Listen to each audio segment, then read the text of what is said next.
I mocked the Quran in front of millions of people on American television. And that very same night, my life began to crumble. I thought it was just humor, that I could laugh at anything. But I had no idea that joke would mark the beginning of the greatest transformation I had ever experienced. Months later, the arrogant man who laughed at the sacred was the same one who knelt in silence, crying before the words he once ridiculed. My name is Marcus Thompson. I'm 52 years old, and I'm from Chicago, United States. For years, I was known as a TV host and comedian, living off laughter and applause. But nothing, absolutely nothing, prepared me for what happened after that night when I decided to mock the Quran. Before I continue with my account, please write in the comments where you're watching from. I want to know which countries this story is reaching, because if this story reached me so unexpectedly, it can also reach you. I lived something that many dream of and few actually achieve. For years, I was treated like a true icon of American humor. Television doors were always open to me, and each program season seemed like another climb to the top of success. $1 million contracts arrived at my desk as if they were invitations to an endless party. Famous brands wanted my face on their commercials. I walked through the streets surrounded by camera flashes, hugs, and autograph requests. It was as if the entire country was laughing with me. My shows filled auditoriums, broadcasts reached millions, and each joke seemed to increase my influence even more. The loyal audience believed I could joke about any subject. I just had to open my mouth, and the crowd would explode in laughter. I told myself, I'm untouchable. Nothing can shake my career. This feeling of power made me believe I was above any limit, above good and evil, above any reproach. But there was something I didn't notice at that time. The same stage that elevated me would be the same one that would expose me. No longer as a star, but as a fragile and lost man. During that phase, I didn't think about consequences. Money blinded me, invitations deluded me, and praise lulled me into a false sense of eternity. I believed that laughter was my fortress, and that no criticism could break through that wall. What I didn't know was that this entire empire I'd built with funny words would begin to crumble precisely with a word of mockery. The entertainment industry had become my kingdom. I remember walking into network offices and seeing how executives would light up when I entered the room. My agent's phone rang constantly with offers from major production companies, streaming platforms, and movie studios, wanting to capitalize on my popularity. I lived in a penthouse overlooking Lake Michigan, drove luxury cars that most people only saw in magazines, and my social calendar was packed with exclusive parties and red carpet events. My comedy specials broke viewership records with massive marketing campaigns, billboards across major cities, magazine covers, and promotional tours that took me to sold-out venues nationwide. But perhaps what fed my ego most was the critical acclaim. Comedy reviewers praised my fearless approach and my willingness to push boundaries. The media portrayed me as a genius of satire, someone who could find humor in any situation and make audiences laugh at topics others wouldn't dare touch. This reputation became both my greatest asset and, as I would later discover, my greatest vulnerability. I remember that night as if it were now. The studio was packed, the cameras were on, and once again, I had the power to direct the attention of millions. It was peak viewership, the moment when everyone expected me to make the audience laugh nonstop. And it was exactly then that I decided to cross a line I should never have touched. In the middle of the program, one of my producers placed a copy of the Quran in my hands. I could have made any other joke, chosen any other object. But that night, I wanted to shock. I held the book in front of the cameras, looked at the audience, and with a sarcastic smile began to mock. I made heavy jokes, played with verses I didn't even understand, and at one point asked, laughing loudly, "And now, will Allah appear?" The auditorium burst into laughter. People applauded. Some doubled over with laughter, and I felt like I owned the situation. But inside me, something began to bother me. While the audience laughed, I noticed a strange silence that didn't come from outside, but from within. It was as if the air had become heavy, as if that joy had a bitter taste. What I didn't know is that something had been triggered that night. It wasn't just a joke broadcast on national television. It was a portal open to a sequence of events I could never predict. While everyone laughed, the spiritual world remained silent, as if waiting for the right moment to show me that mocking the sacred has a price. I returned home intoxicated by the applause, still convinced I had made history. But hours later, in the silence of my room, euphoria gave way to a strange sensation. I couldn't sleep. The laughter of people echoed in my mind. But at the same time, there was a shadow inside me. That night seemed endless. After that night, when I dared to mock the Quran, things didn't return to normal. At first, I thought it was just fatigue from a packed schedule. But soon, the signs began to appear, discreet, almost imperceptible, until they became impossible to ignore. The nights became torment.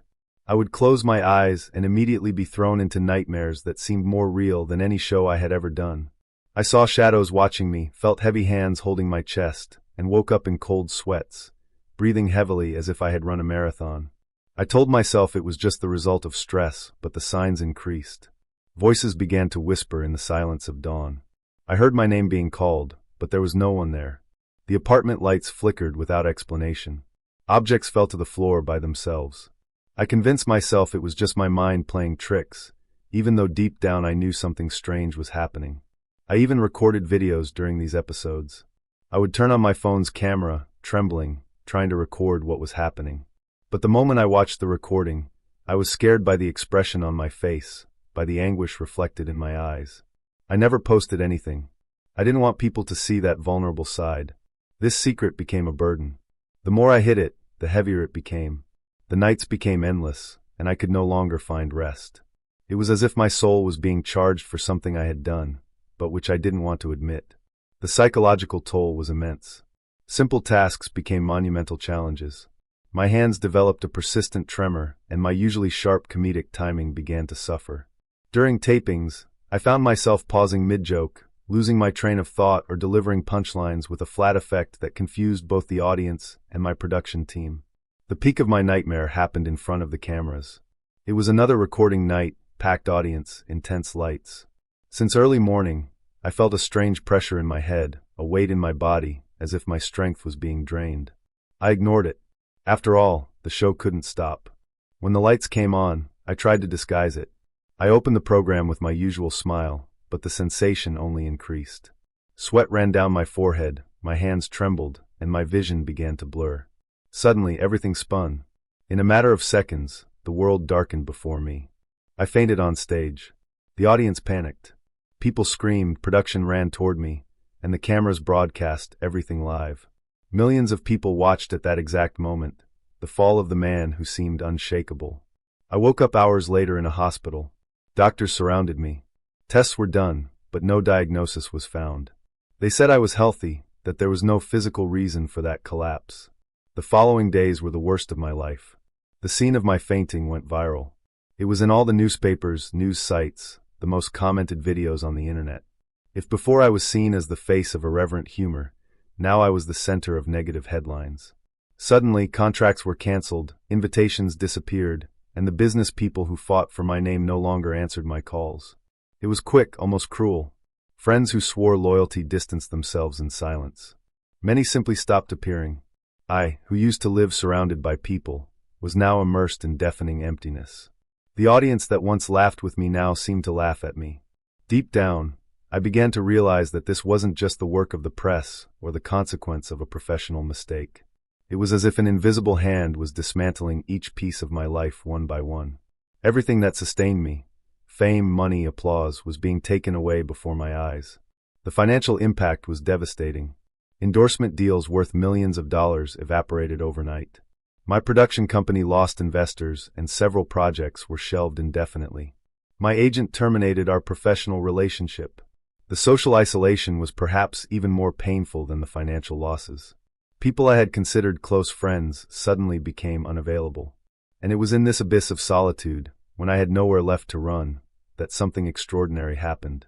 One night, lying unable to sleep, I had a vision that would completely change the course of my life. I found myself in a vast place, illuminated by a golden light that didn't seem to come from lamps or the sun, but from something supernatural. In the center there was a giant book suspended in the air, shining as if each page were made of gold. I couldn't look away. I approached and realized the book was open. The letters that appeared in it weren't common. They were alive, pulsating, and it seemed like each word pierced my heart. At that moment, I heard a voice, firm yet filled with compassion. It said, "You mocked my word, but there is still time to change." I woke up with tears streaming down my face. My body trembled. It wasn't just a common dream. I knew that. It had been a calling, a direct warning to me. For the first time in a long time, I felt true fear. Not fear of losing contracts, nor fear of criticism, but fear of being before something eternal, much greater than I could control. However, pride still spoke loudly. Instead of seeking help, I tried to ignore it. I told myself it was just imagination, a mixture of fatigue and remorse. But the tears that still wet my pillow betrayed me. I had received a clear message, and even so, I fought against it. The vision was unlike anything I had ever experienced. The clarity was extraordinary, more vivid than any waking moment I could recall. What struck me most profoundly was the tone of the voice. Despite my mockery, despite my public ridicule of what was sacred to millions of people, there was no anger in those words. Instead, there was patience, mercy, and an invitation to something better. Even after so many signs, I still resisted. My pride wouldn't let me admit I was living through a spiritual battle. So, in an act of stubbornness, I decided to return to social media. I wanted to show that I was fine, that nothing could shake me. I turned on the camera, smiled at my followers, and began to speak. In the middle of the broadcast, I couldn't resist the temptation to be ironic again. I made a sarcastic joke about the Quran, trying to recreate the same irreverence that once drew laughter. But something unexpected happened. The instant I pronounced those words, my voice failed. I felt my throat lock up, my eyes filled with tears. And in front of thousands of viewers, I couldn't continue. I remained silent, breathing heavily, trying to disguise it, but those watching noticed. The chat messages exploded. "What's happening to you? It looks like you're crying. God is touching you live." I tried to laugh, but couldn't. That was the moment I finally realized that mockery no longer had power. I turned off the live stream hastily and spent days without appearing. I was shaken, confused, embarrassed. But at the same time, there was a seed planted in my heart. For the first time, I seriously thought about seeking answers in God. Comments poured in from people of various faiths offering prayers, support, and encouragement. There were also messages from Muslims who, despite my previous mockery of their holy book, extended forgiveness and invited me to learn about their faith with an open heart. The grace shown by these individuals whom I had publicly insulted was overwhelming. It was curiosity that led me there. I passed in front of a mosque in silence, trying not to be recognized, when I felt the urge to enter. I didn't know if it was just impulse or if something greater was guiding me. I sat discreetly in the back, observing. A simple man approached. He wasn't a famous leader nor someone important, just an ordinary Muslim with a serene look and calm voice. He greeted me, and without knowing anything about my life said, "God still has plans for you. Don't mock anymore. Study the truth." Those words pierced my heart like an arrow. It was as if he had read my soul. I was speechless, just nodded my head, trying to contain the tears. At that moment, I realized that God was calling me clearly, directly, without beating around the bush. The man who spoke to me was probably in his 60s, with kind eyes and a gentle manner. He introduced himself simply as Hassan. He didn't recognize me as the famous comedian.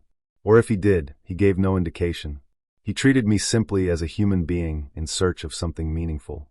Before I left, he handed me a translated copy of the Quran and said, "Read with your heart, not just your eyes." 5 months. That was the time it took for me to surrender completely. During this period, I immersed myself in intensive studies of the Quran. I spent nights reading, reflecting, comparing each word with the life I had led until then. I found Islamic leaders willing to talk to me in secret, without judgment, just patiently explaining what it meant to surrender to God. They were months of silence, of withdrawal from the cameras, of a search that no one imagined I was living. Each doubt I brought was answered not just with words, but with a peace I had never experienced before. I, who always needed applause to feel alive, discovered a new life in the silence of prayer. The study process was unlike any intellectual pursuit I had ever undertaken. This wasn't about memorizing facts or analyzing literary techniques. It was about allowing ancient wisdom to transform my understanding of existence itself. What struck me most was the coherence of the Islamic worldview. Here was a comprehensive system that addressed not just spiritual concerns but practical matters of daily life. I met with various Islamic scholars and community leaders. They were patient with my questions, even the ones that might have seemed challenging. They never pressured me to convert, but simply offered to share their knowledge and answer my sincere inquiries. The transformation wasn't just intellectual. It was deeply personal and spiritual. As I learned to pray, to fast during Ramadan, and to incorporate Islamic principles into my daily routine, I experienced a sense of purpose and inner calm that had been absent from my life for years. The anxiety, the nightmares, the spiritual disturbances that had plagued me since that fateful night on television began to subside. At the end of these 5 months, I could no longer resist. I turned on a camera, but not for jokes. I recorded a video in which I confessed my mistake, asked forgiveness for mocking the Quran, and declared my faith in God. My hands trembled, my tears fell, but I knew I was doing the right thing. The video went viral. Millions watched, many criticized, others were moved. But for me, what mattered was that I was finally at peace. For the first time, my fame didn't come from mockery but from testimony. The decision to go public with my conversion wasn't easy. I knew it would invite both support and criticism, and I was prepared for both.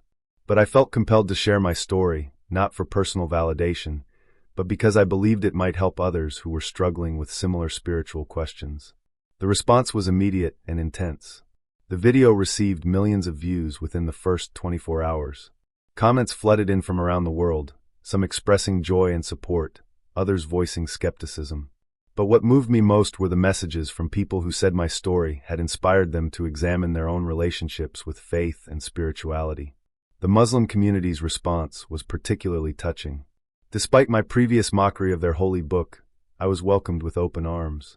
Local mosques invited me to speak.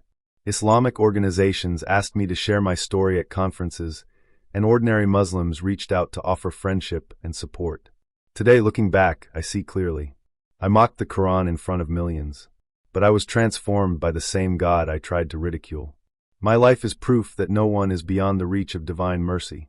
I am no longer the arrogant man who laughed at the sacred. I am someone who was rescued, who found purpose, and who discovered that true strength isn't in applause, but in total surrender to God. My daily routine now begins before dawn with the Fajr prayer. The pre-dawn hours, once filled with anxiety and dread, have become my most peaceful and productive time. I read Quranic verses, reflect on their meanings, and prepare my heart and mind for the day ahead.